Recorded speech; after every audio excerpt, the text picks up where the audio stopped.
कैसे हैं आप लोग? बहुत बढ़िया, बहुत बढ़िया। आप लोगों से मिलकर मैं और अच्छा हो गया। आप लोगों को भी राइट। जितने लोग खड़े हैं उनके लिए मैं चाहूंगा एक जोरदार तालियां जरूर होनी चाहिए, क्योंकि आज के जमाने में क्या होता है, किसी को कुर्सी मिल जाए ना तो वो कुर्सी छोड़ना नहीं चाहता है, लेकिन ये लोग किसी ना किसी के लिए अपनी कुर्सी जरूर छोड़े हैं। तो त्याग में ही महानता होती है। बहुत बढ़िया। Good morning everyone. सभी लोगों को मेरा नमस्कार। हजारीबाग के इस ताज होटल में आप सभी लोगों का हार्दिक दिल से स्वागत करता हूं। आज का डेट 15 मार्च 2026। आप अगर गौर करेंगे तो हर इंसान के जीवन में कोई ना कोई एक ऐसा डेट होता है जो उसे पूरी जिंदगी याद रखता है। हर इंसान के जीवन में, चाहे वो सचिन तेंदुलकर हो, चाहे वो विराट कोहली हो, चाहे वो अमिताभ बच्चन हो, चाहे वो हमारे यहाँ के सीएम, चाहे क्या नाम है? हेमंत सोरेन, उनके फादर शिबू सोरेन, चाहे बिहार के चीफ मिनिस्टर नीतीश कुमार। हर इंसान के जीवन में कोई ना कोई एक डेट होता है जो बहुत ही यादगार होता है, जिसे आदमी जीवन भर नहीं भुला पाता है। और उसी तरह से मेरी जिंदगी में भी एक यादगार डेट है। कौन सा डेट है वो? क्या वो डेट जिस दिन मैंने जन्म लिया था? क्या वो डेट जिस दिन मेरी शादी हुई थी? और शादी होने के बाद किसी भी लड़के के लिए सबसे यादगार दिन उसकी बीवी का बर्थडे होता है। और ऐसा अगर नहीं हुआ तो झमेला होगा, महाभारत होगा। ये तो नो। एक शादीशुदा नागेंद्र, एक शादीशुदा इंसान के लिए बीवी का बर्थडे याद रखना जरूरी है। अपना भूल जाओ, चलेगा। अच्छा, दूसरा, शादी वाला दिन याद रखो, मैरिज एनिवर्सरी डेट। बाकी भूल जाओ, चलेगा। नहीं तो भैया झमेला होगा, फिर अशांति। लेकिन मैं आपको बताऊं, आप तमाम बहनें ही बहनें हैं यहाँ पे। मैं नारी शक्ति के लिए मैं चाहूंगा आप तमाम लोगों के लिए कमाल का नजारा है। एक जोरदार माहौल भरा तालियां मैं जरूर चाहूंगा।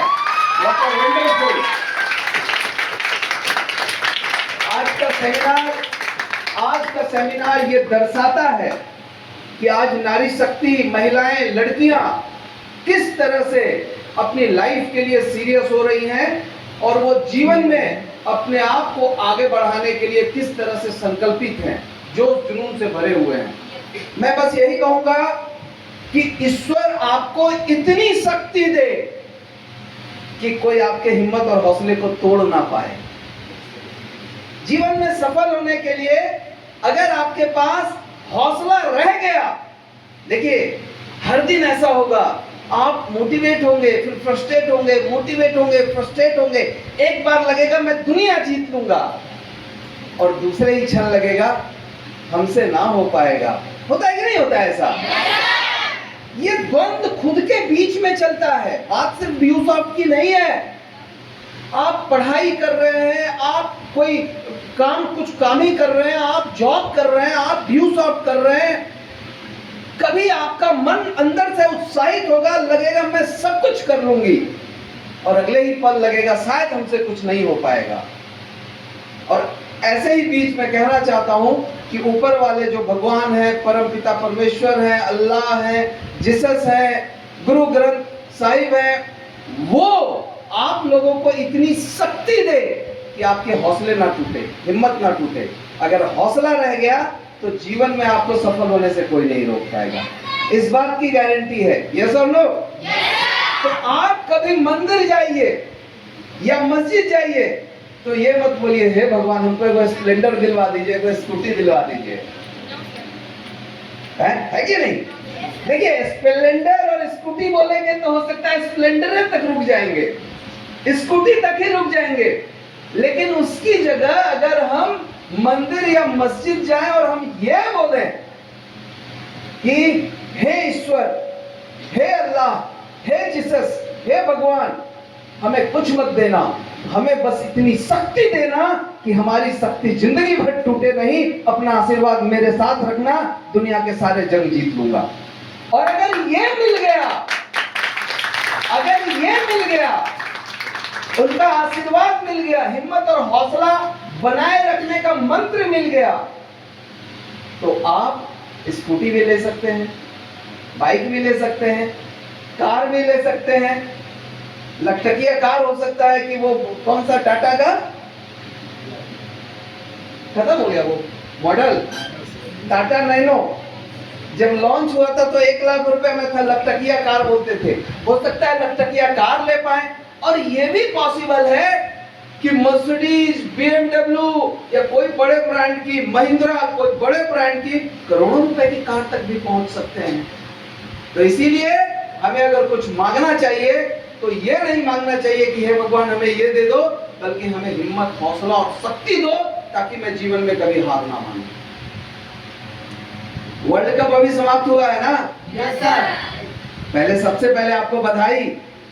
ये गौरव का क्षण है हम सभी लोगों के लिए, क्योंकि वो वर्ल्ड कप भारत ने जीता है, हम विश्व विजेता हैं। यस और नो? जी सर। अभी 4 दिन पहले या 5 दिन पहले, सॉरी आज संडे है ना, इसी संडे को फाइनल था। जी सर, 8 तारीख को। जी सर। तो पूरे 1 सप्ताह पहले भारत ने विश्व विजेता बनने का गौरव प्राप्त किया है। कमाल का उन्होंने एटीट्यूड दिखाया है, कमाल की मेहनत करी है। और सीखने के लिए हम लोगों के लिए बहुत कुछ है, वहां से सीखने के लिए बहुत कुछ है। वैसे कोई भी टीम विजेता तभी बनता है जब सारे खिलाड़ी मिलकर खेलते हैं। यस और नो? Yes sir. और भारतीय क्रिकेट टीम में भी देखें तो हर खिलाड़ी की अपनी एक अलग कहानी है। अभिषेक शर्मा अलग कहानी है, संजू सैमसन अलग है। बाकी मैचेस में नहीं चले, लेकिन क्वार्टर फाइनल, सेमीफाइनल और फाइनल में वो बहुत बढ़िया रन मारे, उनका योगदान है। बॉलर बुमराह की बात करें, शिवम दुबे की बात करें, सूर्या ज्यादा नहीं चल पाया ना? जी सर, सूर्या का कम चला है। सूर्य कुमार यादव ज्यादा नहीं चल पाए, सभी का योगदान है। लेकिन उन सभी के बीच एक खिलाड़ी है, ईशान किशन। जी सर। जिनका रिश्ता बिहार से भी है और जिनका रिश्ता झारखंड से भी है, भूलिए मत। जी सर। और ईशान किशन ने जो किया वो बाकी सबसे अलग किया। ईशान किशन 2 साल पहले भारतीय क्रिकेट टीम में चुनाए थे, लेकिन खिलाया नहीं गया। लेकिन उनको टीम से बाहर कर दिया गया और 714 दिन वो टीम से बाहर रहे। 2 साल से भी ज्यादा समय वो बाहर रहे और उनके परिवार को लगने लगा कि ईशान किशन की कहानी समाप्त हो गई है, कहानी खत्म हो गई है। अब ये इंडियन क्रिकेट टीम में दोबारा चुना नहीं पाएगा, ये वापस टीम में नहीं आ पाएगा। परिवार के लोग परिवार के लोग छोड़िए, हम लोग भी यही सोच रहे थे कि अब ईशान किशन आईपीएल का खिलाड़ी बनकर जीवन गुजार लेगा। लेकिन जरा सोच के देखिए उसने क्या किया कि ना सिर्फ टीम में एंट्री बनाई, टीम में चुनाए वर्ल्ड कप में, बल्कि बहुत ही बेहतरीन प्रदर्शन किया। और मतलब एक तरह से कहें जब कोई नहीं चला तब ईशान किशन चला। आपको याद होगा पाकिस्तान वाला मैच, जी सर, प्रेमदासा स्टेडियम, ये कोलंबो में हुआ था, जहां पर किसी भी खिलाड़ी के लिए 10-20 रन बनाना मुश्किल था। और उस मैच में उन्होंने 40 बॉल में 77 रन बनाए और अकेले अपने दम पर उन्होंने वो मैच जिताया। कई सारे फाइनल की बात करें 50 से ज्यादा रन। एक खिलाड़ी जो 2 साल से लगातार टीम से बाहर है, वापस टीम में आता है और बेहतरीन परफॉर्मेंस करता है और लौट के जब आया, मुख्यमंत्री उनको बुलाए अपने यहाँ, नीतीश कुमार। और आपको जानकारी देता हूँ, शायद आप में कुछ लोगों को पता हो, उनको 10 करोड़ रुपए का नकद इनाम दिया गया है वर्ल्ड कप विजेता बनने के ऊपर खिलाड़ी के रूप में। जी सर। और दूसरी जानकारी देता हूं, उनको एक नौकरी भी दी गई है और वो है डीएसपी की नौकरी। जब आप जेपीएससी विद्यार्थी है, सबको मालूम है, जब आप बीपीएससी या जीपीएससी में जेपीएससी में टॉपर बनते हैं तब आपको डीएसपी का रैंक मिलता है, राइट? और ईशान किशन ने ना जेपीएससी का एग्जाम लिखा ना बीपीएससी का एग्जाम लिखा और वो बन गए डीएसपी। लेकिन इसके पीछे की मेहनत को समझिए। मैं आपको 2 मिनट में समझाता हूं वो चीज। कहते हैं जब मुश्किल घड़ी आती है तो अधिकतर लोग बिखर जाते हैं, मतलब टूट जाते हैं, अब हमसे कुछ नहीं हो पाएगा। लेकिन चंद लोग होते हैं कि मुसीबत आने पर भी वो बिखरते नहीं बल्कि और निखर जाते हैं, क्योंकि उनके हौसले मजबूत होते हैं। फ्रेंड्स, जब दुनिया सोच रही थी कि ईशान किशन की कहानी खत्म, करियर समाप्त, और तब ईशान किशन अपने घर में ही प्रैक्टिस के लिए एक पिच बना दिया। और उन्होंने क्या कैलकुलेशन निकाला बताता हूं, सबके लिए बहुत इंपॉर्टेंट है, समझिएगा। उन्होंने ये कैलकुलेट किया कि भारतीय क्रिकेट टीम में जितने खिलाड़ी हैं वो किस गति से रन बना रहे हैं। अगर मैं उनसे बेहतर प्रैक्टिस कर लूं तो मैं इंडिया टीम में चुना जाऊंगा। और उन्होंने डाटा क्या निकाला, खुद इंटरव्यू में उन्होंने बताया। उन्होंने क्या डाटा निकाला कि जितने लोग भारतीय क्रिकेट टीम में हैं वो 200 स्ट्राइक रेट के साथ रन बना रहे हैं। जिनको क्रिकेट में इंटरेस्ट नहीं है उनको कुछ समझ में नहीं आया होगा। लड़कियों को ऐसे भी इन चीजों से लेना देना नहीं रहता है। लेकिन मैं आपके भाषा में समझाता हूं। अगर आप स्कूटी चला रहे हैं तो 1 लीटर में 35 किलोमीटर चल रहा है तो ये 35 का माइलेज हुआ। 1 लीटर में 50 का अगर माइलेज दे रहा है तो 50 का माइलेज हुआ, है ना? 200% का मतलब हुआ एक बॉल में 2 रन। ये तो समझ में आ गया होगा ना सबको? जी सर। ईशान किशन ने देखा जितने लोग टीम में हैं वो सब लोग मोटा मोटी एक बॉल में 2 रन बना रहा है। अगर मैं प्रैक्टिस करके एक बॉल में 2 से ज्यादा रन बना दूं तो सेलेक्टर मजबूर हो जाएगा और मुझे जरूर चुनेगा। और 714 दिन जब वो टीम से बाहर रहे, सिर्फ 2020 स्टाइल में प्रैक्टिस किया और अपने घर के पीछे में ही उन्होंने पिच बनाई और लगातार प्रैक्टिस करते रहे। प्रैक्टिस इतनी बेहतर हो गई कि उनका स्ट्राइक रेट एक बॉल में 2 रन से ज्यादा हो गया। और कहां दिखा वो? जब झारखंड से वो रणजी, मैंने क्यों कहा झारखंड से भी उनका नाता है, जन्म हुए बिहार के नवादा में, लेकिन वो मैच खेलते थे झारखंड से, रणजी क्रिकेट टीम झारखंड। और जब रणजी की क्रिकेट की टीम मैचेज हुई झारखंड के तरफ से, वो खेले, हर मैच में उन्होंने 2020 स्टाइल में बैटिंग की। सेलेक्टर का ध्यान भी था यहाँ पर। हर मैच में 50 ball 100 run, 100 ball 220 run, 33 ball 80 run, इस स्टाइल में खेला। सेलेक्टर का लगातार वो अपनी तरफ ध्यान खींच रहे थे। और जैसे ही रणजी मैच खत्म होता है, ईशान किशन का नाम वर्ल्ड कप टीम में चुन लिया जाता है। यह आसान काम नहीं था, लेकिन आसान काम संभव कर दिखाया ईशान किशन ने अपने डेडिकेशन और अपनी प्रैक्टिस के दम पर। माय डियर फ्रेंड्स, कहते हैं अगर हौसले बुलंद हो तो दुनिया में कोई भी लक्ष्य असंभव नहीं है। और वही ईशान किशन वर्ल्ड कप में न सिर्फ चुनाए बल्कि अपने परफॉर्मेंस के दम पर एक झटके में नीतीश कुमार से बिहार सरकार ने उनको 10 करोड़ रुपए दिए। झारखंड सरकार भी देगी, अब वो मुझे जानकारी नहीं है। डीएसपी की नौकरी, सोच के देखिए, 714 दिनों का ये मेहनत ही था ना। अगर वो सोचते यार मुझे प्रैक्टिस करने की जरूरत क्या है, आईपीएल में तो लोग मुझे ले ही लेंगे, और 100% ले ही लेता। और आईपीएल में भी कम पैसा नहीं है। कोई टीम चुनती है ना तो 2 महीने के आईपीएल के लिए 8 करोड़ रुपए मिलते हैं उस तरह के खिलाड़ी को। लेकिन वो उस चीज से संतुष्ट नहीं था। 2 सालों की मेहनत ने आज उनको वर्ल्ड कप टीम का हिस्सा बनाया।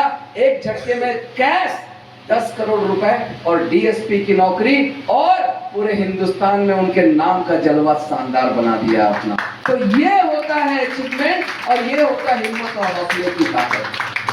फ्रेंड्स, ड्यू सॉफ्ट के बारे में Nagendra sir, Saravan sir, Vinod sir, Santhan sir, सारे सर लोगों ने बहुत ही बेहतरीन तरीके से बताया।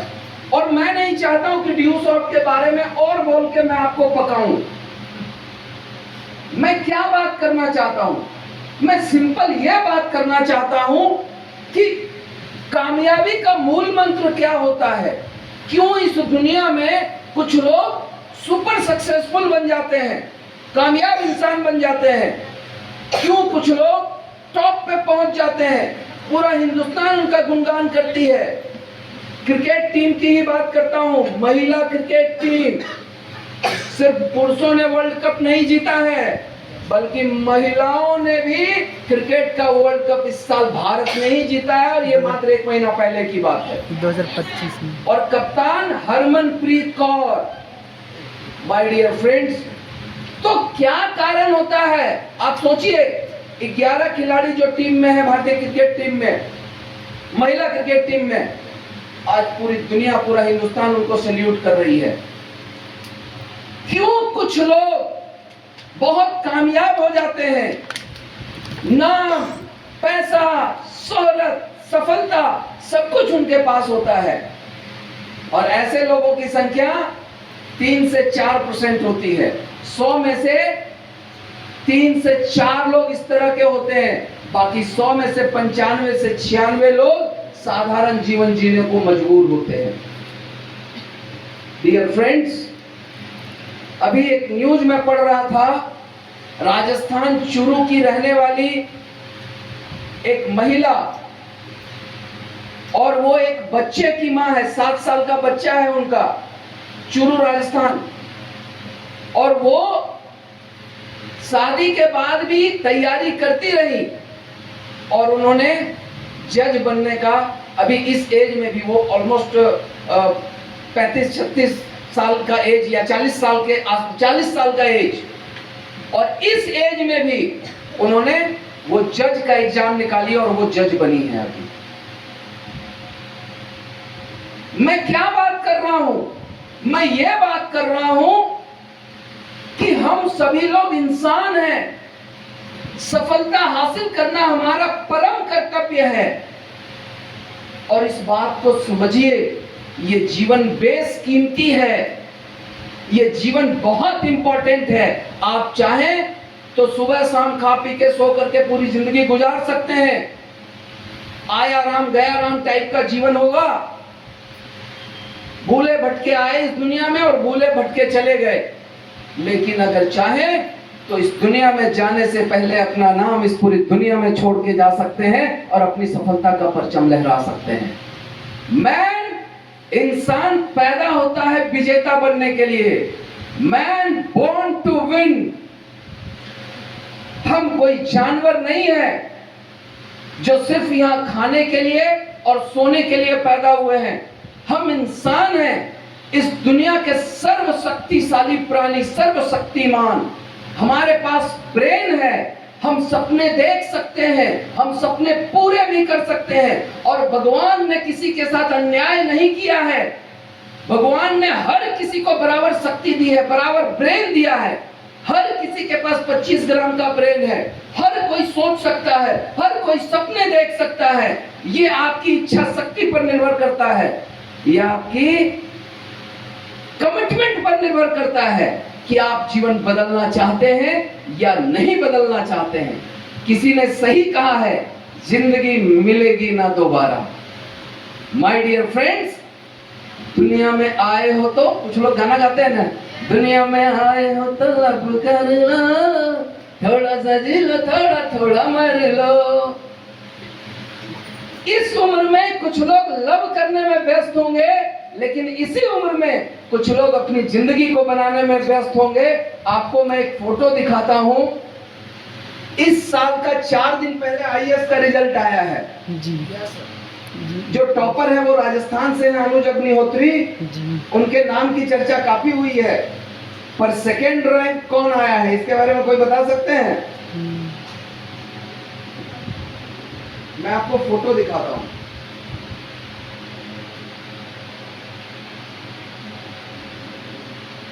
फेवरेट, यस, मैं आपको फोटो दिखाता हूं।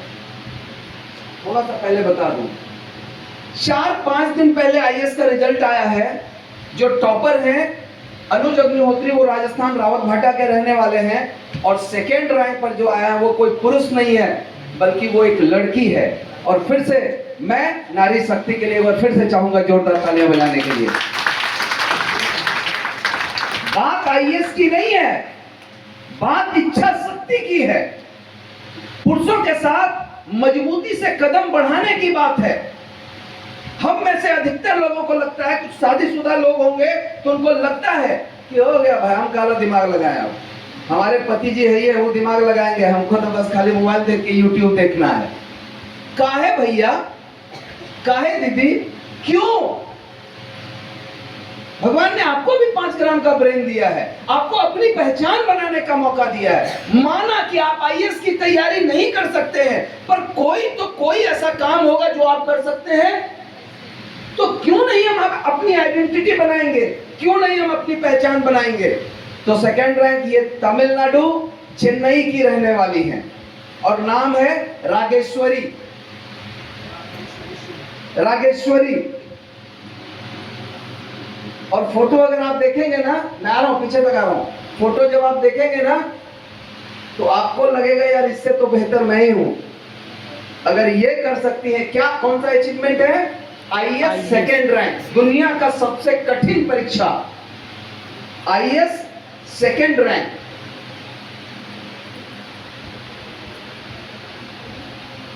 बाकी देखिए, मैं अभी दिखा दे रहा हूं, बाकी तो गूगल सबके पास है, डालिएगा IAS second rank Rageshwari, photo सबके सामने आ जाएगा। मैं क्या बताना चाहता हूं, जितने लोग यहां बैठे हुए ना, आप इनसे बेहतर हैं। और इन्होंने इस साल, अभी 4 दिन पहले का रिजल्ट है मेरे भाई, तो क्या चीज है जो इनको यहां तक पहुंचाया है? कौन सी चीज है? राइट, देख लिया आपने। तो मैं सिंपल सा संदेश देना चाह रहा हूं। मैं बात क्या कर रहा हूं कि भाई अपनी अहमियत समझो, अपनी आइडेंटिटी समझो, कि अगर हम इंसान हैं तो हमारा एकमात्र मकसद है, और वो है कि कैसे हम कामयाबी हासिल करें, कैसे हम सफलता अर्जित करें।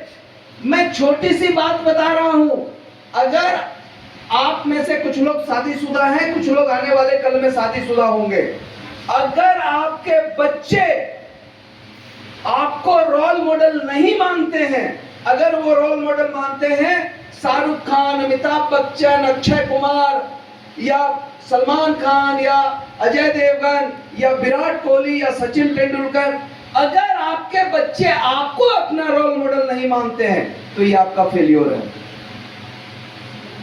ये आपका फेल्योर है। होना क्या चाहिए? बच्चे को संस्कार अपने घर में मिलता है।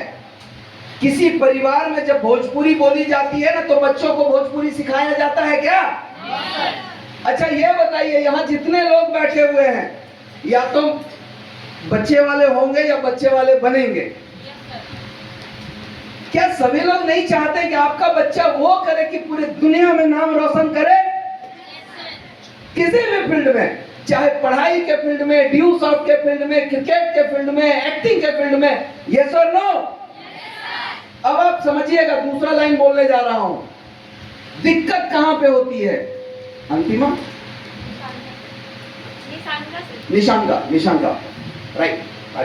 अच्छा, अंतिमा प्लान करी थी आज ना, जहां भी अंतिमा, बहुत बढ़िया प्लान था तुम्हारा, ऑल द बेस्ट। और Priyanka, you are too good, new achiever हमारी स्टार लखपति क्लब में शामिल हुई है, ताजा लखपति बनी है हमारी प्रियंका दीदी। एक जोरदार तालियां होनी चाहिए प्रियंका के लिए, बहुत ही बेहतरीन सफलता। और ऑब्वियसली मैं जानता हूं उन्होंने बहुत लड़ाई लड़ी है, इसके लिए जर्नी आसान नहीं था। उनकी कहानी जब उन्होंने पूरी बताई तो हमें समझ में आया, इसलिए दुनिया में कोई भी अचीवमेंट होता है ना, बिना लड़ाई के वो संभव नहीं है, चुनौतियां सहनी पड़ती है। तो मैं कहा था निशंका, मैं कहा था, हाँ बच्चे या तो बच्चे वाले हैं या बच्चे वाले बनेंगे।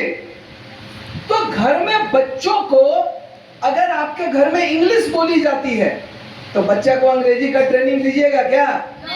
अगर आपके घर में भोजपुरी बोली जाती है तो भोजपुरी की ट्रेनिंग दीजिएगा क्या?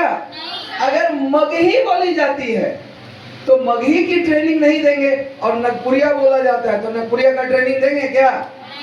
नहीं ना। जैसे कोई बच्चा लंदन में पैदा हुआ, इंग्लैंड, तो उनके घर में अंग्रेजी में बातचीत होगी। Hey dad, where are you going? What you are doing? What's your name? What you are eating? Yes or no? तो बच्चा को अंग्रेजी में बोलेंगे बेटा ABCD सीख लो ना, बोलेंगे क्या? अब कोई भोजपुरी ब्रांड हो, कहाँ जात बड़ा हो, हैं? रहुआ के की हाल चाल बानी, तहार नहीं के बुझात बड़ा का? तो भोजपुरी परिवार में कभी भोजपुरी की ट्रेनिंग देनी पड़ेगी क्या? और नगपुरिया स्टाइल में जो झारखंड में बोलते हैं, आई थिंक मैं थोड़ा सही थोड़ा गलत भी हो सकता हूँ, कौन बोलेंगे?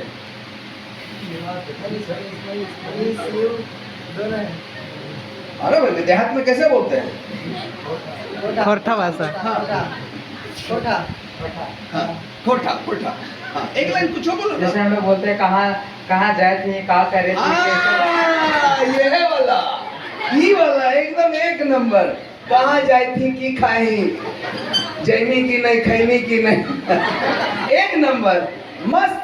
देखिए मैं आपको बता रहा हूँ, मनीष ना, मनीष के लिए एक छोटी सी तालियां जरूर होनी चाहिए। एक्चुअली यही भाषा मेरी भी है, क्योंकि मेरा जो गांव है ना पनिया पताल, वो गिरिडीह बॉर्डर और जम्मू एकदम बॉर्डर, वहां से पड़ता बिहार में है, पर 1 किलोमीटर आगे बढ़ेंगे ना तो गिरिडीह डिस्ट्रिक्ट स्टार्ट है। झारखंड बोल। तो मोटा मोटी जो लैंग्वेज गिरिडीह वाला है ना, वही मेरे गांव का लैंग्वेज है, लेकिन इनका बोल करके मेरी और तसल्ली। तो मैं देखिए बात पॉइंट पे रहते हैं, नहीं तो फिर आप बोलेंगे सर ज्यादा समय ले लिए, भूख लग गया, इतवार का दिन है, चिकन मटन बनल होगा, तो रह दीजिए अभी चिकन मटन, टेंशन नहीं है। हम लोग क्या बातें कर रहे हैं, एक दिन चिकन मटन नहीं खाएंगे चलेगा, लेकिन व्यवस्था ऐसी होनी चाहिए कि सारा पूरी जिंदगी चिकन मटन मिलते रहना चाहिए। ये सब हम लोग बात कर रहे हैं। तो जिस परिवार में जो माहौल है उसकी ट्रेनिंग नहीं दी जाती है, राइट? Yes sir. अब मैंने क्या कहा कि एज ए पेरेंट्स होने के नाते, माता पिता होने के नाते, अगर आपके बच्चे आपको रोल मॉडल नहीं मान रहे हैं तो ये आपका फेल्योर है, ये आपका फेल्योर है। धीरू भाई अंबानी के परिवार में उनके बच्चों को सफलता की ट्रेनिंग दी गई थी क्या? नहीं। सचिन तेंदुलकर के घर में उनके बच्चे को सफलता की ट्रेनिंग दी गई थी क्या? हमारे क्या नाम है, नारायण मूर्ति साहब, विप्रो के मालिक, सॉरी इन्फोसिस के मालिक, उनके बच्चों को सफलता की ट्रेनिंग दी गई क्या? बचपन से ही वो अपने माता पिता को देखते आ रहे हैं, और बच्चे ये सोचते हैं कि बाप नंबरी तो बेटा 10 नंबरी। सिंपल यही है। पिताजी यहां तक तो बेटा को यहां होना चाहिए, और हर बाप यही चाहता है, हर माँ यही चाहती है, मेरी जीत उसी दिन होगी जिस दिन मेरे बच्चे हमें पीछे छोड़ देंगे। जिस दिन बच्चे अपने माँ बाप को पीछे छोड़ देते हैं ना, उस दिन दुनिया में किसी को खुशी हो ना हो, उस माँ बाप को दुनिया में सबसे ज्यादा खुशी होती है, और उनकी छाती चौड़ी हो जाती है, मानो छाती 56 इंच का हो जाता है। यस और नो? सो फ्रेंड्स, किसी ने सही कहा है, जिंदगी मिलेगी ना दोबारा, जिंदगी मिलेगी ना दोबारा। We are born to win, हम विजेता बनने के लिए पैदा हुए हैं, पर जिंदगी आपकी, फैसला आपका। कोई जोर जबरदस्ती थोड़े है। हमको यूट्यूब देखने का मन है, देखेंगे, हमको रील्स देखने का मन है, देखेंगे, हमको प्यार करने का मन है, करेंगे, है कि नहीं? अब जबरदस्ती हम न्यू शॉप में आके करोड़पति बने, हमको माथा नहीं खराब करना है। सबकी अपनी अपनी जिंदगी, सबका अपना अपना रंग ढंग, ठीक है। किसी को क्रिकेटर बनना है, किसी को ड्यू सॉफ्टवेयर बनना है, किसी को एक्टर बनना है, किसी को IAS बनना है, किसी को BPSC, किसी को JPSC, है कि नहीं है? तो हमारे साथियों ने बिल्कुल सही कहा था, संतन ने भी कहा था और श्रवण ने भी कहा था कि चाहे जो भी हो, हर हाल में हमें कामयाब इंसान बनना है, हमें सक्सेसफुल इंसान बनना है। और सफलता की शुरुआत होती है कहां से? और आपने जो बताया था श्रवण, बेहतरीन, विल पावर के बारे में आपने बात करी। संतन आपने भी जो टॉपिक रखा था बेहतरीन, बहुत ही इंपॉर्टेंट। यार ये गलत बिल्कुल नहीं होता, 100% ट्रू टॉपिक। पर एक पॉइंट मैं कह रहा हूं, सफलता जैसे गेहूं का दाना जमीन में डाले वो पौधा बनेगा कि नहीं बनेगा किस बात पर निर्भर करता है? मिट्टी पर। मिट्टी बढ़िया है, अब बोलिए। देखभाल हाँ, कौन बोला? कौन बोला? सही बोला भैया, वो गेहूं पर निर्भर करता है। गेहूं बीजल तो ना है। अगर बीजा हुआ रहेगा गेहूं तो पौधा बनेगा क्या? जो गेहूं का दाना अंकुरित नहीं हो सकता, क्या वो गेहूं का दाना पौधा बन सकता है क्या? तो पौधा बनने के लिए अंकुरित होना जरूरी है। उसी तरह से अगर कोई व्यक्ति कामयाब होना चाहता है, सफल बनना चाहता है, अपनी गरीबी को मिटाना चाहता है, अपने बच्चों की दिशा और दशा को सुधारना चाहता है, अपने बच्चों के लिए रोल मॉडल बनना चाहता है, तो उसके लिए सबसे जो जरूरी चीज है, आपके पास कोई ड्रीम का होना, आपके पास कोई लक्ष्य का होना। आप जीवन में मेहनत क्यों करेंगे? आप जीवन में भागेंगे क्यों? अगर आपके पास कोई ड्रीम या लक्ष्य नहीं होगा, आप भागेंगे क्या जीवन में? हर किसी को शांति से पंखा के नीचे और एसी के नीचे सोने में मजा आता है। हर किसी को इस गर्मी में, गर्मी का मौसम चालू हो गया है, किसी को पसीना बहाना अच्छा नहीं लगता है। लेकिन इसके बावजूद कामयाब कौन लोग बनते हैं? जो गर्मी, ठंडा, बरसात हो, जो लोग मेहनत करने के लिए आतुर होते हैं, वही लोग कामयाब बनते हैं। यस और नो? तो मैं क्या बोल रहा हूं कि कामयाब बनने के लिए कामयाब बनने का कारण ढूंढना पड़ेगा। जैसे मैं समझाता हूं अपने उदाहरण के माध्यम से। मेरा गांव पनिया पताल, जिला जमुई, घर 100% मिट्टी का, छत खपड़ा वाला। गांव में पक्की रोड नहीं, पक्की सड़क नहीं, गांव में स्कूल नहीं, कॉलेज नहीं, कोई हॉस्पिटल नहीं, जीवन की कोई मूलभूत सुविधा नहीं। लोग हमारे गांव में क्या करते थे? या तो खेतीबाड़ी करते थे या तो गाय भैंस रखते थे। यही जीवन को पालने का तरीका था, दूसरा कोई रास्ता नहीं था। माय डियर फ्रेंड्स, सब कुछ ठीक चल रहा था, लेकिन आप जरा सोचिए कि ऐसे माहौल के बीच में रहकर मुझे क्या सूझा कि मैं पागलों की तरह ड्यू शॉप में काम करने लगा। ड्रीम। एक बाप का दो बेटा, ये याद रखना, फिर से मैं 2 मिनट में वापस आता हूं। मुझे, निशंका तुम याद रखना, मुझे ऐसा क्या सूझा? या तो लोग खेती कर रहे थे या तो गाय भैंस रख करके अपना जीवन यापन कर रहे थे। तो हम लोग अपने जो आसपास देखते हैं, हम लोगों के दिमाग में यही आता है ना। लेकिन मुझे क्या सूझा कि मैं पागलों की तरह ड्यू शॉप में काम करने लगा? ये पूछूंगा, ये बताना। अब बताता हूं। एक बाप का 2 बेटा। बाप बहुत दारू पीता है और जब जब घर आता है अपनी पत्नी के साथ बहुत मारपीट करता है, और ये घटना उनके दोनों बच्चे देखते हैं। दोनों बच्चों पर क्या प्रभाव पड़ता है वो मैं बताता हूं। 10-20 साल के बाद दोनों बच्चे बड़े हो गए और दोनों बच्चा एकदम विपरीत, उल्टा। एक वो पूरा दरपियांक निकल गया और एक महान पुजारी निकल गया।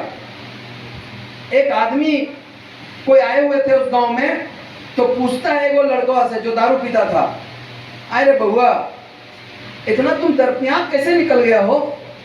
कहता नहीं जानते हैं, हम जब बच्चा थे ना, तो बाबूजी जब घरे आते थे दारू पी के आते थे और खूब माँ के साथ मारपीट करते थे, पूरा हंगामा तहलका ये सब मचा देते थे। हमको भी आदत लग गया। ठीक है बोला ना? सही बोला ना? अब दूसरे का बेटा से पूछे, अरे बाबू तुम्हारे घर का माहौल ऐसा था, तुम इतना महान आत्मा कैसे बन गया? सुधरा हुआ बच्चा। बोलते जानते हैं सर, बचपन में जब पिताजी को घर में आते थे और माँ के साथ गाली गलौज और मारपीट जब करते थे ना, तो बहुत खराब लगता था। हम माँ को हेल्प नहीं कर पाते थे क्योंकि हम बहुत छोटा थे, लेकिन हमको बहुत दुख होता था।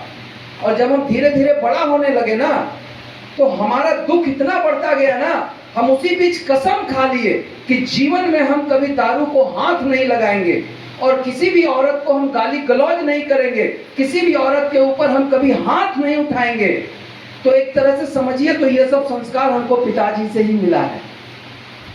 एक ही बाप का दो बेटा, एक शराबी बन गया, दूसरा पुजारी बन गया।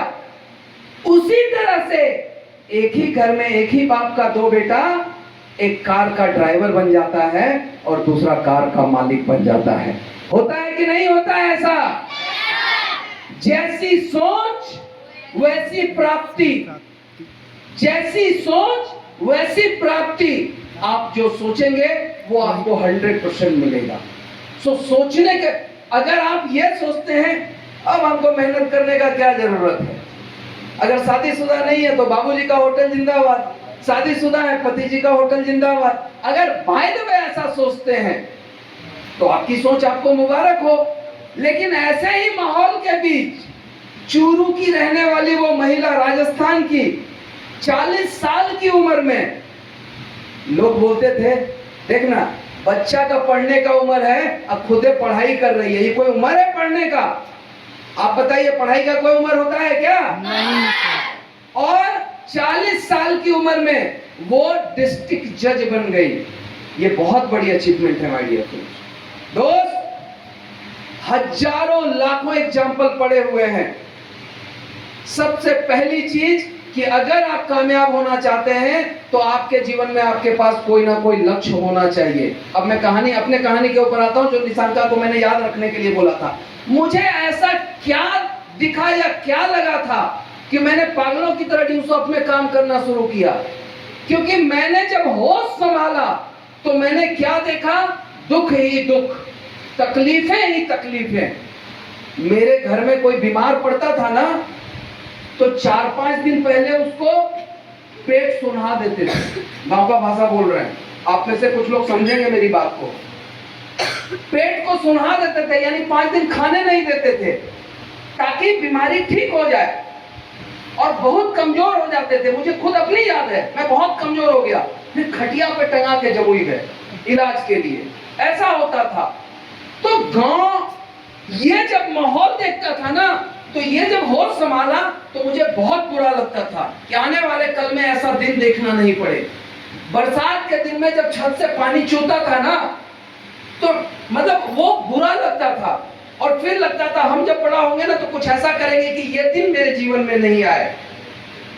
पढ़ाई करने के लिए हमारे गांव में एकमात्र रास्ता था, एक गुरुजी थे गांव में, शंकर लाल, और वही गुरुजी पढ़ाते थे। और जो पढ़े लिखे उन्हीं के माध्यम से, क्योंकि कोई स्कूल था नहीं हमारे यहाँ। ये भी बुरा लगता था, हम ऐसे जगह रहने वाले हैं जहाँ कोई स्कूल नहीं है, जहाँ कोई हॉस्पिटल नहीं है, जहाँ कोई कॉलेज नहीं है। बाकी एक चीज और हमें बुरा लगता था कि हमारे गांव में टीवी देखना, टीवी का कनेक्शन, ये सब कुछ नहीं था। और ये बड़ा अटपटा लगता था। मेरे से बड़ी एक मेरी बहन है, दीदी, उसकी जब शादी की बातचीत हो रही थी, मैं छोटा बच्चा था। दीदी की शादी कितना, मान लीजिए 18 साल में, तो मैं 3 साल छोटा हूँ, 14-15 साल का। मैं एक ही चीज सोचता था कि दीदी की शादी ऐसे घर में हो जहाँ टीवी और डिश एंटीना का कनेक्शन हो। इतना ही सोचता था। क्यों? क्योंकि बचपन से मैंने देखा था, माँ हो, चाची हो, उनको मनोरंजन के लिए कोई साधन नहीं था। घास गड़ने जाती थी, गाय हमारे घर में एक कोरी गाय था, तो गोबर उठा करके गोईठा ठोकती थी, ये सब कुछ देखा। लेकिन मैंने ये कभी नहीं देखा कि उनको मनोरंजन के लिए कभी टीवी देखना पड़े, कभी सीरियल देखी हो, कभी सिनेमा देखी हो, या जीवन में घूमने के लिए कभी राजगीर भी गई हो, कभी नहीं देखा।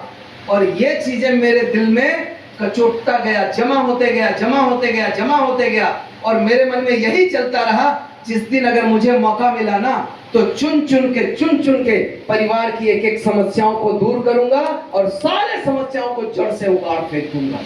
फ्रेंड्स, मैं गांव में ये सारी सुविधाएं नहीं ला सकता था। रोड भी बना दूं, कॉलेज भी बना दूं, हॉस्पिटल भी बना दूं, अपने गांव को राजगीर भी बना दूं, बोध गया भी बना दूं, ये नहीं कर सकता था। लेकिन अपना घर गांव से निकाल के शहर में ले जा सकता था कि नहीं? और मैंने वही फैसला किया। सबसे पहले जब मैंने पैसा कमाया नागेंद्र, तो मैंने जमुई शहर में घर बनाने का फैसला किया। मैंने अपने लिए सपने नहीं देखे, अपने माँ बाप चाचा चाची परिवार के लिए सपने देखे और सबसे पहले जमुई पैसा कमाया, जमुई शहर में घर बनाया और फैमिली को जमुई में शिफ्ट किया। अब उनके लिए पक्की सड़कें भी थी, हॉस्पिटल भी था, पक्का मकान भी था, रेस्टोरेंट भी था, डिश का कनेक्शन भी था, सिनेमा हॉल भी था, दुनिया की सारी सुविधाएं थी वहां पर। ये थे मेरे सपने। मैं ड्यूसॉफ्ट में क्यों टिका, जबकि मैं बहुत ही शर्मीला स्वभाव का लड़का था। सोचिए ना, गांव का रहने वाला लड़का, कोई गेस्ट आ जाए तो छुप करके घर में चले जाते थे। और ड्यूसॉफ्ट में ये बिजनेस किनके लिए है? आपको 2 लाइन बोलना पड़ता है, सर हेलो मैडम कैसे हैं आप, राइट, बोलना पड़ता है सर कैसे हैं आप। और आइए आपको एक ऐसा प्रोग्राम बताने जा रहा हूं जो प्रोग्राम आपके बच्चों को बेहतरीन एजुकेशन देगा और आपके लिए सफलता का नए द्वार खोलेगा। इतना बोलना पड़ता है कि नहीं? और भैया मैं तो इतना बोलना छोड़ो, किसी का चेहरा देख के घर के अंदर घुस जाता था। मेरे लिए आसान नहीं था ये बिजनेस, बहुत मुश्किल था, क्योंकि मैं ऐसी फैमिली से था जहां पे पर्सनालिटी डेवलपमेंट जीरो थी, स्किल जीरो था, एजुकेशन जीरो था। लेकिन मरता क्या नहीं करता, हौसले बुलंद थे, सपने स्पष्ट थे, परिवार की स्थिति बदलनी है, फैमिली को नरक से निकाल करके आगे लेके जाना है, ये क्रिस्टल क्लियर था। और कहते हैं ना, एक इंसान, सोचिए एक महिला एक बच्चे के साथ जा रही थी बाजार में, अचानक एक टेम्पू वाला महिला का जो बचवा होता है उनका पैर पर चढ़ा दिया टेम्पू, राइट। अब उस महिला के पास भगवान जाने कहां से इतनी ताकत आ गई, टेम्पू उठा दी।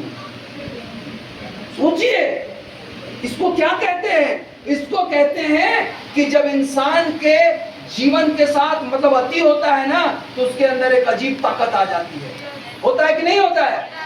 आप समझिए, आप कहीं बाजार में हैं, हजारीबाग में हैं या बिशुनगढ़ में है या बरही में है, कहीं भी है, अरे वो पगला कुत्ता आपके पीछे पड़ गया, आए रे बाप क्या करेंगे? आप कुत्ता मुझे काट, आप कुत्ता मुझे काट, ये बोलेंगे? ले कबड्डी, जय श्री राम बोल करके भाग जाएंगे। भागेंगे कि नहीं भागेंगे? इतना रफ्तार से भागेंगे, मिल्खा सिंह भी आपको नहीं पकड़ पाएगा। झूठ बोल रहा हूं तो बोलिएगा। इंसान के पास शक्ति होती है, जब विपरीत परिस्थितियां आती है तो वो शक्ति जाग जाती है। मां भवानी की कसम, दशरथ मान जी ने क्या कहा था? जब तक तोड़ेंगे तब तक छोड़ेंगे। ये उसके अंदर की शक्ति थी। जब उसकी पत्नी मर गई और पत्नी को बेइंतहा मोहब्बत करता था, उसका खून गर्म था, का साला अब नहीं चलेगा, तहलका मचा देंगे, कोहराम मचा देंगे दुनिया में। खून खौल रहा था और पहाड़ को जाके चैलेंज किया, बेटा तू जितना बड़ा है ना उतना ही बड़ा रहेगा, लेकिन याद रख तेरे से बड़े हैं मेरे हौसले, जब तक तोड़ेंगे नहीं तब तक। लेकिन ये कब हुआ निशान का? ये कब हुआ? जब उसके अंदर का खून खौला। आपके अंदर ये कब होगा? जब आपके अंदर का खून खोलेगा। जब तक खून नहीं खोलेगा तब तक जीवन नहीं बदलेगा। महात्मा गांधी के साथ क्या हुआ था? दक्षिण अफ्रीका गए थे केस लड़ने के लिए वकील बनकर, एसी कोच में सफर कर रहे थे, अंग्रेज लोग उठा के फेंक दिया प्लेटफार्म पर। हम आप सब लोग साइकिल सीखे हैं ना बचपन में? जी सर। जब नौसिखुआ रहते हैं, गलती से गिर जाते हैं तो क्या करते हैं? नहीं, पहले आगे देखते हैं, फिर पीछे, फिर बाएं दाएं, कोई देखा तो नहीं, झाड़ पोंछ के निकल जाते हैं। यस और नो? Yes sir. तुरंत कहाँ उठते हैं कि कोई देख लेगा तो बड़ी चिढ़ाएगा, आए रे नुनी बड़ी साइकिल चलाती है। आई लो समझ में, और साइकिल चलेगी। पूरा देहाती हो गया। सॉरी। तो महात्मा गांधी को जब प्लेटफॉर्म पर फेंका गया तो उनको कोई होश आवास नहीं, किसने देखा नहीं देखा, उसका अंदर से खून खौल रहा था और मन ही मन ये विचार चल रहा था कि गौरव, आज तूने मुझे ट्रेन से धक्का मारा है, याद रख एक दिन ऐसा आएगा जब मैं पूरे हिंदुस्तान से तुझे धक्का मारूंगा। और वो कसम इतनी ताकतवर थी, समझिएगा बात को। इंसान की जिंदगी कब बदलती है? जब आप संकल्प लेते हैं, जब आप कमिटमेंट लेते हैं, जब आपको कोई चोट पहुंचता है, जब कोई दुख पहुंचता है। कसम आदमी कब खाता है? आप किसी के घर गए, मम्मी बीमार है, 10,000 रुपया का जरूरत है, डॉक्टर बोला 10,000 लो, तो मम्मी गई। किसी के पास गए, सर प्लीज 10,000 दे दीजिए, माँ का सवाल है। कहता ना ना ना, पहले कोई सिकड़ी ले आओ, चील ले आओ, बाला ले आओ, गठिया ले आओ, तब देंगे। राइट? किसी और के पास गए तो बोला ना ना, तुम्हारा ट्रैक रिकॉर्ड खराब है, तुमको पहले भी पैसा दिए हैं, लौटाया नहीं है, नहीं मिलेगा पैसा। कितना खराब लगता है उस समय। उस समय लगता है एकदम खून खौलता है और कहता है भगवान। तब आदमी कसम खाता है कि रुक दुनिया वालों, मैं इतनी मेहनत करूंगा, इतनी मेहनत करूंगा कि दुनिया के आगे अपनी विशाल सफलता बना कर दिखा दूंगा और दुनिया मेरे कदमों के आगे झुकेगी। तब आदमी कसम खाता है। ये सब लोग जब तक तकलीफें, दुख और इस तरह का शर्मसार नहीं होते हैं ना, तब तक आदमी संभलता नहीं है। कुत्ता वाला कहानी मालूम है आप लोगों को? एक कुत्ता, एगो टेबल पर एगो दुकानदार था, उसके दुकान में एक कुत्ता बना हुआ था, कुत्ता के बगल में एगो टेबल था। एगो ग्राहक आया सामान लेने के लिए, तो ग्राहक देखता क्या है, कुत्ता कभी उछल के टेबल पर, कभी नीचे, कभी ऊपर, कभी नीचे। जब जब वो कुत्ता टेबल पर बैठता है, तब तब उसके अंदर एक दर्द का एहसास होता है। जैसे ऊपर बैठा है टेबल पर, फिर नीचे चला जाता है, फिर ऊपर आ रहा है, फिर लग रहा है जैसे कुछ दर्द का एहसास हो रहा है, फिर नीचे आ रहा है। ग्राहक पूछता है भैया एक कुत्ता को क्या प्रॉब्लम है? बोले क्या हुआ? देख रहे हैं कि ऊपर नीचे कर रहा है, और जब जब टेबलवा के ऊपर जाता है तब लग रहा है कि उसको कुछ हो रहा है। बोले अरे करे दीजिए, पगला है भैया, क्या कीजिएगा। क्या हुआ? देखते नहीं है टेबलवा में जरी वो कांटी निकलल है, इतना छोटा को, ज्यादा बड़ा नहीं, छोटा को। और जब जब वो बैठता है ना, तो उसका पिछोड़वा में वो कटिया चुभ जाता है। हेडलेस है, हेड उसका हेड का चुभ जाता है, तो उछल के नीचे आ जाता है। बोला पगला, सही में बोले पगला है। अगर उसको दर्द हो रहा है तो दोबारा टेबल पर नहीं चढ़ना चाहिए। बहुत अच्छा जवाब दिया दुकानदार। और यही हम लोगों की कहानी है। दुकानदार क्या जवाब दिया? बोले ना समझते हैं, उतना भी दर्द नहीं होता है कि दोबारा नहीं चढ़े। समझ में आया? समझ में आया? उतना भी दर्द नहीं होता है कि टेबल पर दोबारा नहीं चढ़े। हम में से हर किसी के जीवन में समस्याएं आई है, और 4 दिन के बाद भूल गए। कोई गरिया दिया एकदम से, कान पकड़ के निकाल दिया, 4 दिन के बाद झाड़ पोछ आया, छोड़ना पे खाली लग गया मेरे शरीर को, क्या पैसा नहीं दिया तो क्या हुआ, कोई बात नहीं। सब भुला गए, अपमान का घूंट पी के निकल गए, पचा गए उसको। कुत्ता वाला कहानी हुआ कि नहीं? हुआ कि नहीं? भैया इंसान के लिए इशारा ही काफी होता है।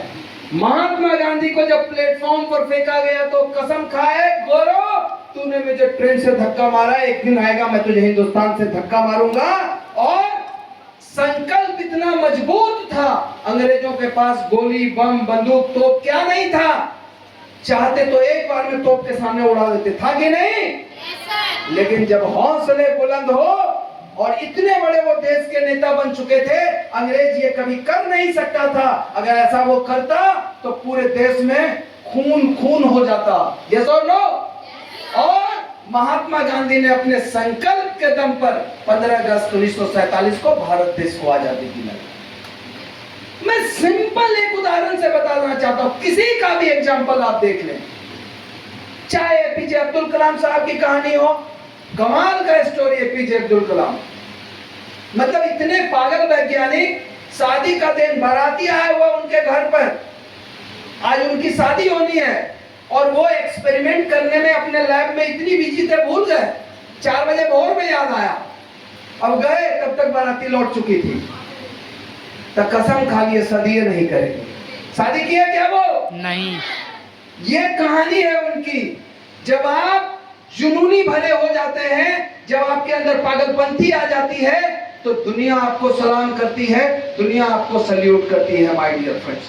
चाहे वो सचिन तेंदुलकर की कहानी हो, चाहे वो विराट कोहली की हो, चाहे वो ईशान किशन की हो, चाहे दशरथ मांझी की हो, महात्मा गांधी की हो, चाहे वो किसी की भी कहानी हो, ये चीजें अलग करती हैं। अब आज की तारीख में मैं ये नहीं कहता हूं ड्यूसॉफ्ट एकमात्र रास्ता है जो आपकी समस्याओं को दूर कर सकता है। कई रास्ते हैं। आप चाहे तो आईआईटी बन जाइए, आप चाहे तो मेडिकल में चले जाइए, आप चाहे तो यूपीएससी क्रैक कर लीजिए, जेपीएससी क्रैक कर लीजिए, बीपीएससी क्रैक कर लीजिए। पर एक सवाल का जवाब मैं आपके सामने रखना चाहता हूं। आज असली कंपटीशन एग्जाम में किन के बीच है? 90% से नीचे नंबर लाने वाले, मैट्रिक में और इंटर की बात कर रहा हूं, 90% से नीचे नंबर लाने वाले लोग कंपटीशन से बाहर हैं। कंपटीशन सिर्फ 90% और उसके ऊपर वाले लोगों के बीच है। क्या आपने ये महसूस किया है? नजरें उठा के देखिए। अभी मैंने कुछ टॉपर का बोला है, उसका डाटा निकाल के देखिएगा, चीजें समझ में आएंगी। बहुत अच्छी चीज है, जॉब की अपॉर्चुनिटी है। IIT engineer, medical, UPSC, JPSC, BPSC अधिकारी बन सकते हैं, जीवन को बेहतरीन बना सकते हैं, एक अच्छा मुकाम पा सकते हैं। पर बहुत हाई कॉम्पिटिशन है। आप खुद से अपना आकलन, अपना सर्टिफिकेट निकाल के चेक कीजिएगा, यू आर फॉर दैट और नॉट। दूसरा विकल्प है, आप चाहें तो एक बड़ा व्यवसायी बन सकते हैं, बड़ा बिजनेसमैन बन सकते हैं। बड़ा सा हीरो होंडा का शोरूम खोल लीजिए, हीरो का शोरूम, होंडा का शोरूम, मारुति का शोरूम, टाटा मोटर्स का शोरूम, हुंडई का शोरूम। आप चाहें तो बड़े बड़े बिजनेस को स्टार्ट कर सकते हैं। खाने पीने का डोमिनोज का फ्रेंचाइजी ले सकते हैं, मैकडोनल्ड की फ्रेंचाइजी ले सकते हैं, आप बड़ा बड़ा बिजनेस। लेकिन इस तरह का व्यवसाय करने के लिए कम से कम 5 करोड़ रुपए चाहिए। क्यों कहा जाता था कि पैसे वाले लोग ही पैसा कमाते हैं? ये हकीकत है। गरीब और गरीब होता जा रहा है, पैसे वाले और पैसे वाले बनते जा रहे हैं। तो अगर ये 5 करोड़ ये कैपिटल नहीं है तो आप बड़ा व्यवसाय भूल जाइए। तीसरा ऑप्शन, अगर आप में भी ईशान किशन और हरमनप्रीत कौर बनने की संभावना है तो लग जाइए, क्योंकि जिंदगी मिलेगी ना दोबारा। कुछ भी कीजिए पर कामयाब इंसान जरूर बनिए। कुछ भी कीजिए पर कामयाब इंसान जरूर बनिए। अगर आप में कैपेसिटी है, क्षमता है, तो एक्टर बन जाइए, एक्ट्रेस बन जाइए, क्रिकेटर बन जाइए, राजनेता बन जाइए, पॉलिटिक्स में चले जाइए। जहां भी संभावनाएं हैं बड़े बनने की, लेकिन अपना आकलन करना पड़ेगा, अपने आप को चेक करना पड़ेगा। मैं ये नहीं कह रहा हूं कि ड्यूसॉफ्ट एक मात्र रास्ता है जो लोगों को करोड़पति बना सकता है। ड्यूसॉफ्ट की बात करूं तो 25 साल पहले, लगभग 24.5 साल पहले मैंने डिसीजन लिया था, और आज ना सिर्फ मैं करोड़पति बना हूं, बल्कि मैं अपनी टीम में देखता हूं तो 32 लोग आज मेरे नीचे करोड़पति बन चुके हैं माय डियर फ्रेंड्स। ये ऐसा सिस्टम है जहां पर सिर्फ आप कामयाब नहीं बनते हैं, बल्कि आप अपने साथ सैकड़ों लोगों को कामयाब बना सकते हैं। और मैंने बताया ना आपको कि पनिया पताल से निकला हुआ ये लड़का जिसकी कुछ तकलीफें थी, पहला घर मैंने जम्मू में बनाया, उसके बाद मैंने पटना में घर बनाया, उसके बाद मैंने हैदराबाद में बनाया, और एट लास्ट फिर दिल्ली में बनाया। ड्यूसॉफ्ट वो सिस्टम है, आप जो सपने देखते हैं वो भी पूरा होता है, और जो सपने आप नहीं देख पाते हैं वो भी सपने आपके यहां से पूरे होते हैं माय डियर फ्रेंड्स। मैंने जब शुरू किया था 2001 में, तब कोई कानून नहीं था। मैंने जब शुरू किया था तब ड्यूसॉफ्ट का कोई कानून नहीं था डायरेक्ट सेलिंग का। 16 में गाइडलाइन आया, 2016 में, और 2021 में भारत सरकार ने कानून बना दिया। कि नाउ डायरेक्ट सेलिंग बिजनेस ड्यूसॉफ्ट is a legal business. Ashok स्तंभ का मोहर लग चुका है। जिस तरह से इंजीनियरिंग होता है, डॉक्टरी होता है, लॉ होता है, यूपीएससी होता है, उसी तरह से ड्यूसॉफ्ट और डायरेक्ट सेलिंग बिजनेस होता है। This is a legal business. My dear friends, समझिएगा किनके लिए है ड्यूसॉफ्ट और क्या है ड्यूसॉफ्ट। दो सवाल का जवाब दूंगा, दो सवाल का जवाब। किनके लिए है ड्यूसॉफ्ट और क्या है ड्यूसॉफ्ट। तो क्या है ड्यूसॉफ्ट वो समझिए।